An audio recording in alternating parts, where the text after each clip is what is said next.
Warning, this video spoils the entirety of the chapter covered here within.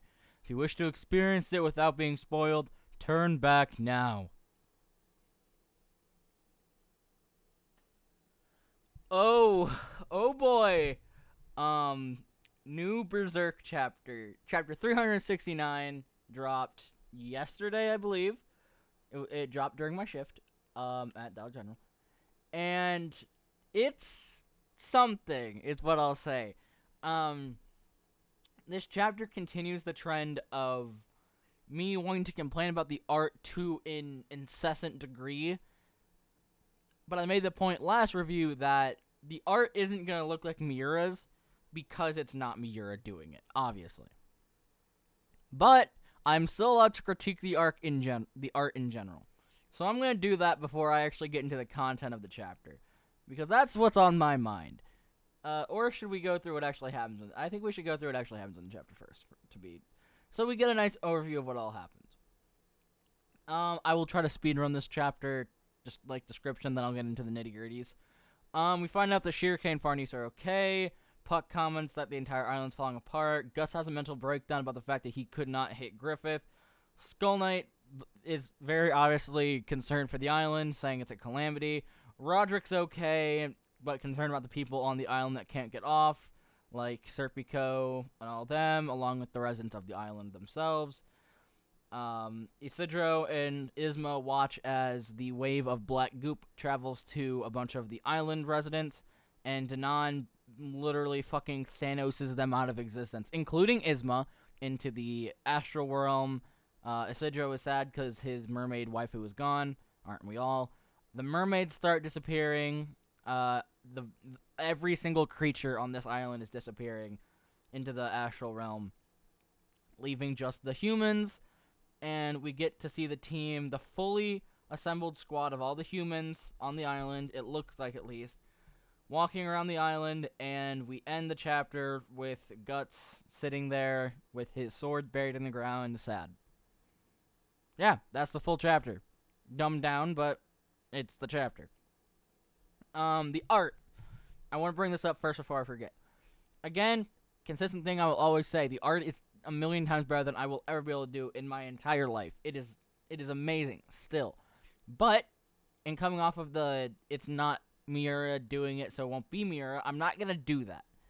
I will make a comment. Studio Gaga is really good at doing backgrounds, establishing shots, big panels of showing the island itself being ripped apart, pictures of the boat, all those. Studio Gaga does them amazingly. And sometimes they get character panels really well. Other times, we get panels that, don't look so hot. My key focus is the second panel on the full page of Guts' mental breakdown. It looks very out of place. It looks awkward. I get the fact that they had to fill up the page, but the full page, in describing the panels, because I can't obviously show them, is close-up on Guts' face, Guts with his head resting on his sword with both hands on it, close-up on his leg, and then another close-up on his face. And then the full body shot in the next page. That is the mental breakdown broken down into what each panel is. And this is exactly how I think Miura would have done it. Show his face at the beginning, then show some establishing shots of them that show the face again, and then show the big reveal of his full body in this very un-Guts-like position.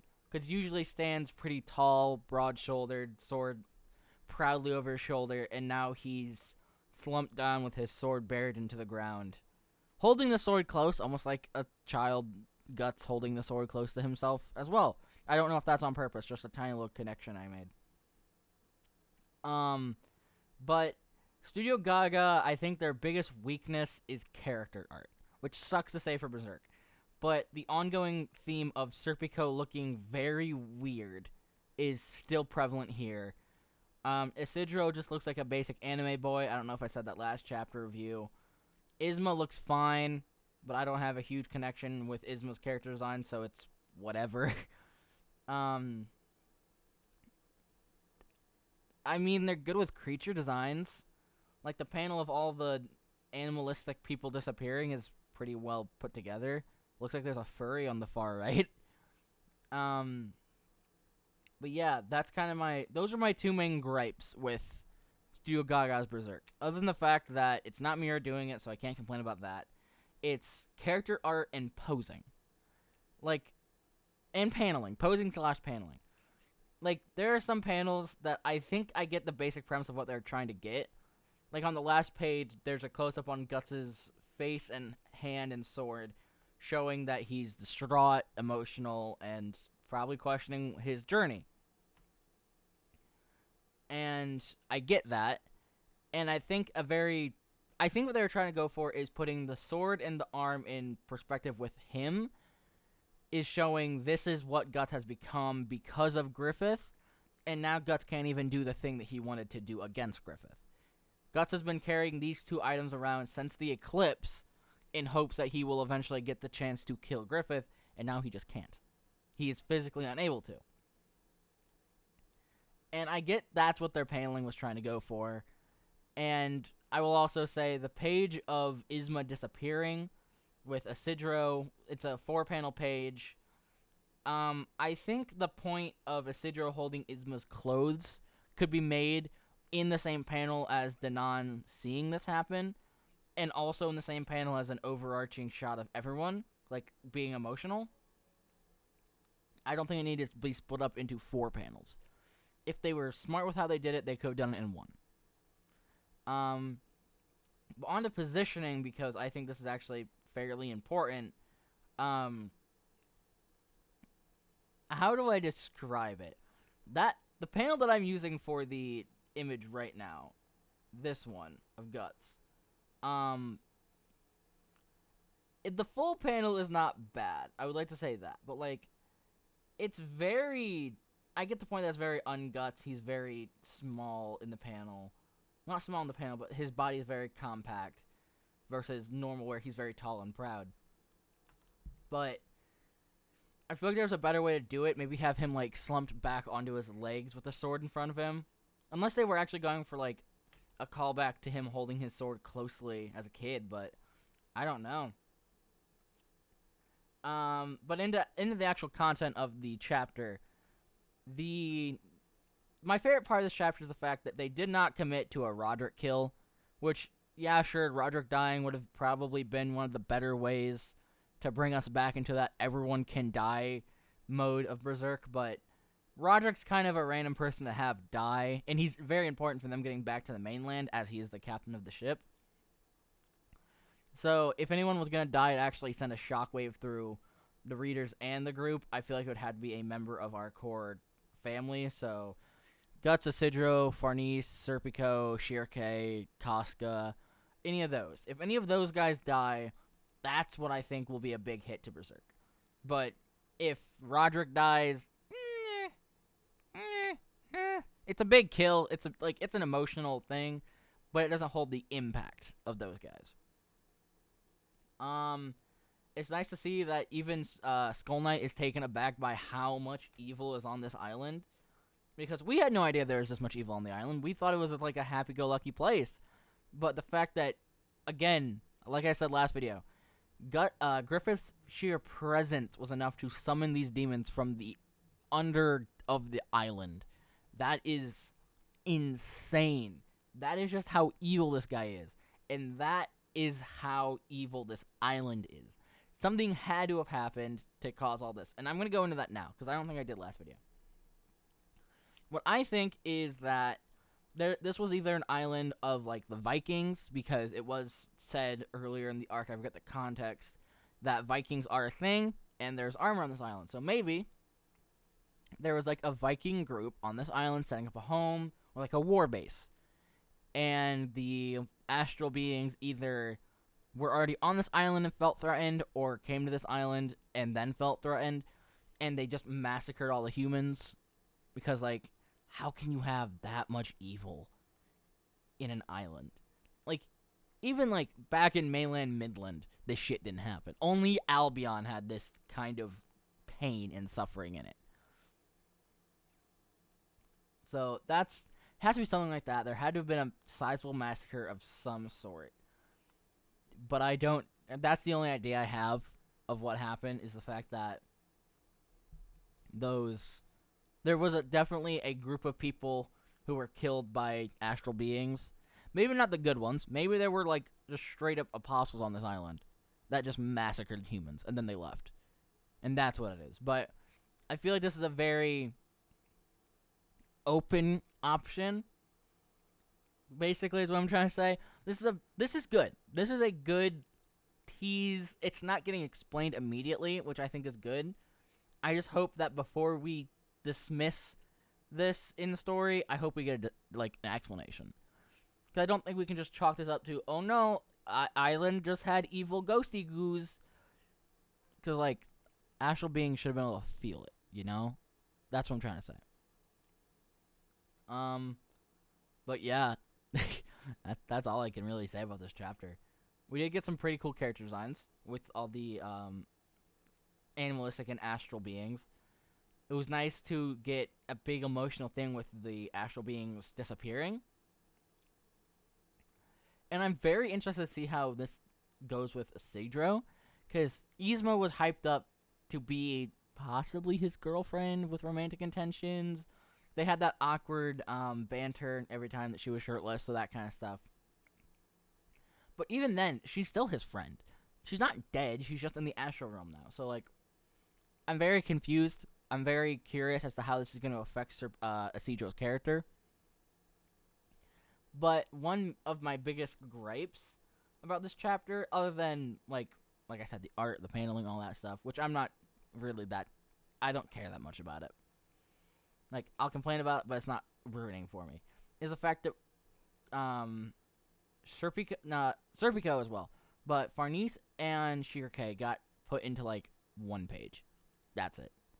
These guys who, for all intents and purposes, should feel the most guilty for this happening, because let's think about it. They were the ones who restored Casca. Farnese was the one that pushed that small fragment into the doll of Casca to make her come back. And Casca coming back and keeping the kid around is kind of what led to this. Because if you think about it, if Casca still wasn't in her right mind when this happened, she would have done the normal thing where she holds the boy close. But, like, Casca being sane, Guts finally being able to relax, think that it's all over, and then this happens, that, in my mind, Guts got kind of, like, complacent in not having to fight that much. Like, I'm not saying he's out of shape, or he's, like, out of practice or whatever, but, like, if he had to continue to fight to protect Casca continuously, I feel like this would have been... let's assume that Guts has to lose to Zod, or the fight just can't reach a point where there's a clear winner. Like, what happened? Another way to do it, if we're going to keep Casca not mentally okay, so we're reverting her back to Elaine, is if the Moonlight Boy came, they did their thing that they did normally, but Casca doesn't have, like, the mental capacity to understand this is her kid, like Casca, I think, understood in that chapter. And then Moonlight Boy transforms into Griffith. Elaine still feels drawn to him, but doesn't remember the eclipse, all that stuff, so she doesn't freak out. Because we've seen that Elaine can see Griffith without thinking of that stuff, like the Hilltop of Swords. So she doesn't freak out, meaning that Farnese and Shirake don't necessarily have to hold her. You can have one of them protecting her while the other one does something. And then Guts fights Zod, but due to the exhaustion of having to fight consistently, he can't get a strike on Zod that good. I feel like a massive fumble goes a few chapters back. Zod should have been with Griffith from the start. There shouldn't even been a chance for Gus to swing his sword at Griffith. Zod should have been there, that first swing, catch the blade, that's it.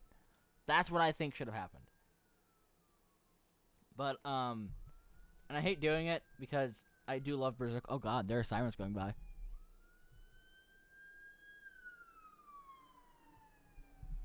Woo, baby.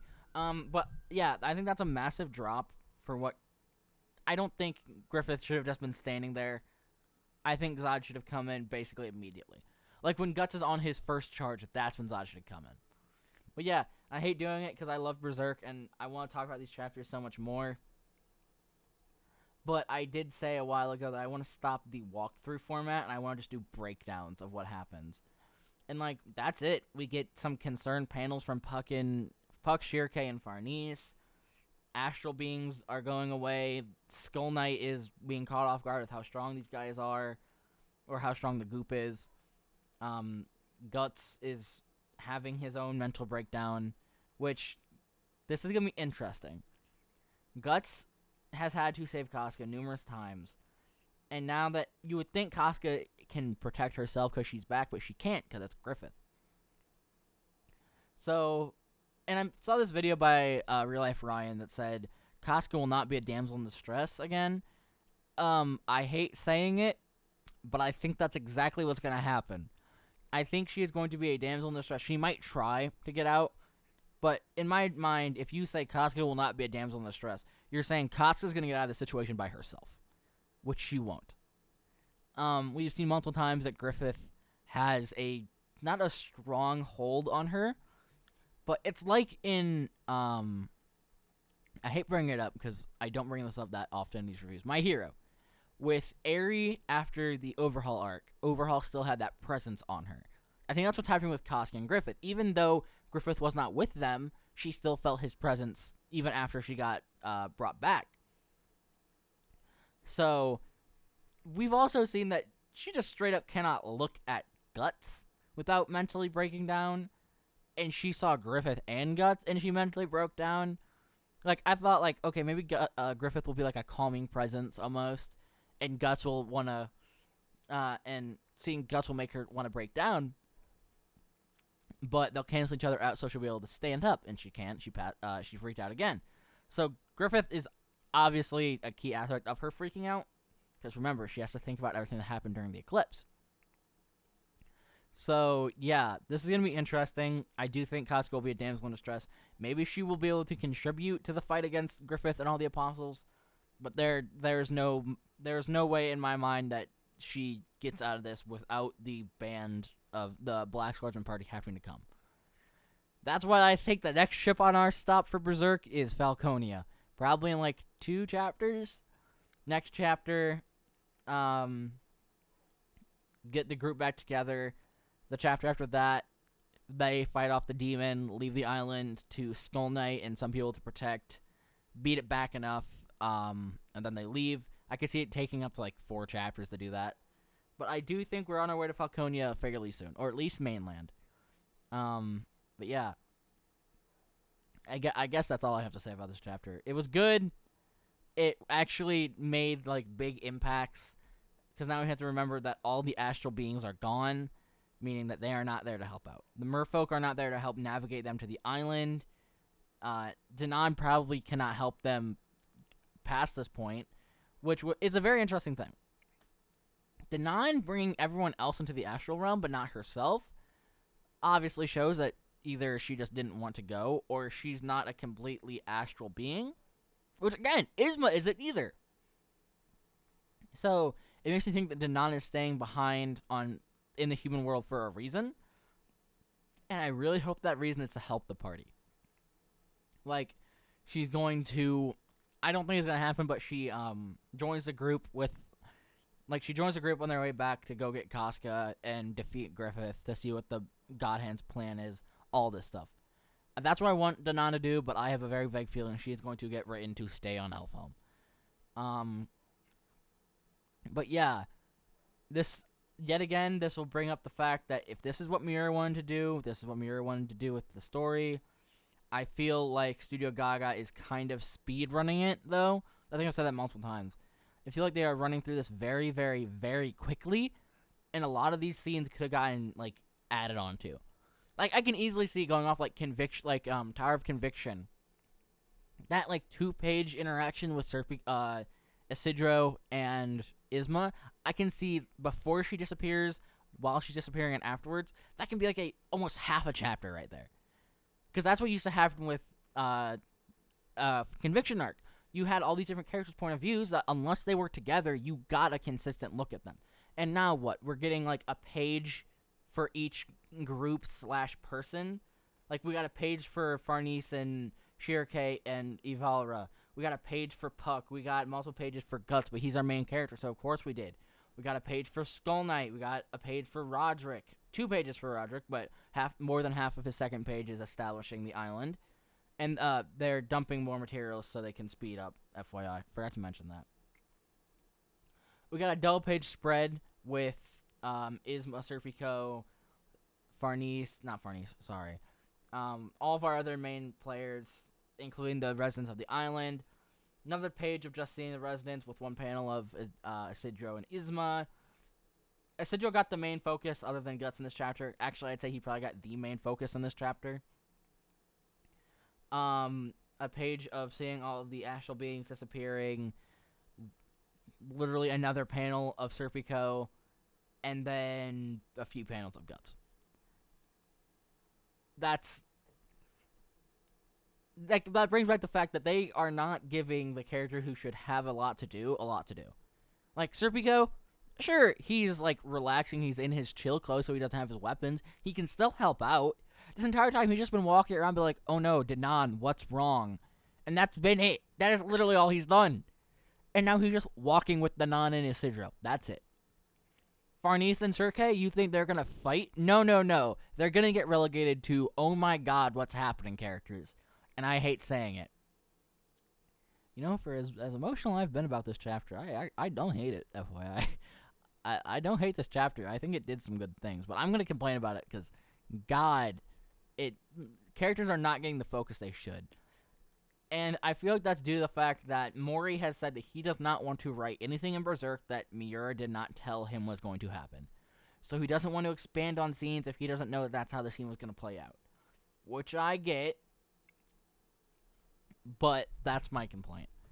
I think it's a good thing that Mori's not doing that because we could be getting some very weird add-ons to scenes, even though I feel like he understands the basics of Berserk. Like where the story has to go from here. So he wouldn't just add random scenes just to add them. But I feel like expanding on a few of these scenes could have been useful. I feel like even if this chapter was half of Guts breaking down, thinking about what just happened, reflecting on his travels, seeing how useless it's all been, and then the other half be like Isidro's point of view, and then next chapter the group comes to Guts and we see Roderick again, that would have been better. Because then we have one chapter of thinking, oh shit, what happened to Roderick? We get more of an explanation on what's happening with Guts, even though we can understand it. From that one line he says, I can't even land one blow.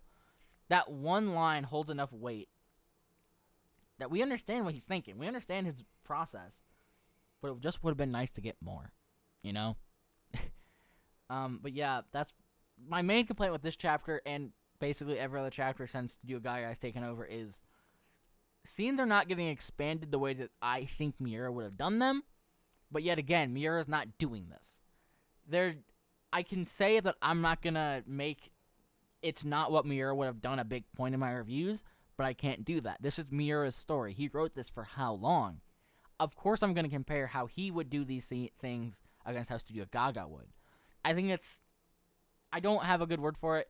I think it's kind of nearsighted or tone deaf to just ignore the fact that this is just kind of hand wave the fact, yeah, this isn't Miura, that's not a valid complaint. Like, yes, it shouldn't be your main complaint, but you can still compare, like, this isn't how I think Miura would have done this. We're, like, again, we don't know how this is going to play out. We don't know what the story of Berserk is. Studio Gaga probably and Miura 100% and Mori 100% do. That's it. We are readers, we have to see how this happens. We get to see it unfold. But we are still allowed to compare what Miura would have done with what Studio Gaga is doing. And that's it. That's what I want to get across in these reviews is this isn't me saying Miura would do it better, but he would have because this is his story. He knows it better. He would be willing to add these scenes of characters talking more and all that. But I'm saying it's more so a fact that due to the fact of wanting to be fair and true to what Miura wanted, Mori and Studio Gaga aren't adding the stuff Miura probably would have. Unless this is exactly how Miura would have done it and we still would have gotten these scenes. But then in that case, I wouldn't have the complaints about the art not being consistent, or some panels looking worse than others, or the fact that I haven't even brought this up yet, they're using screen tone to add detail instead of actually adding detail. Like, all the shading in this chapter, screen tone, I'm pretty sure. Like, not all of it, but a decent amount of the cool effects that Miura would have done with, like, actually doing it, it's screen tone. That's it. That's my complaint. But yeah, I'm going to end this like I should have, like, 10 minutes ago, instead of going off on rants, because no one wants to hear that. All in all, the chapter was fine. I like what they're doing with the overall story. I wish they would have expanded it more. The art, of course, still is struggling to even hold a candle to what Miura could have done. It's 100%, like, a million times better than what I could ever do in my life, though.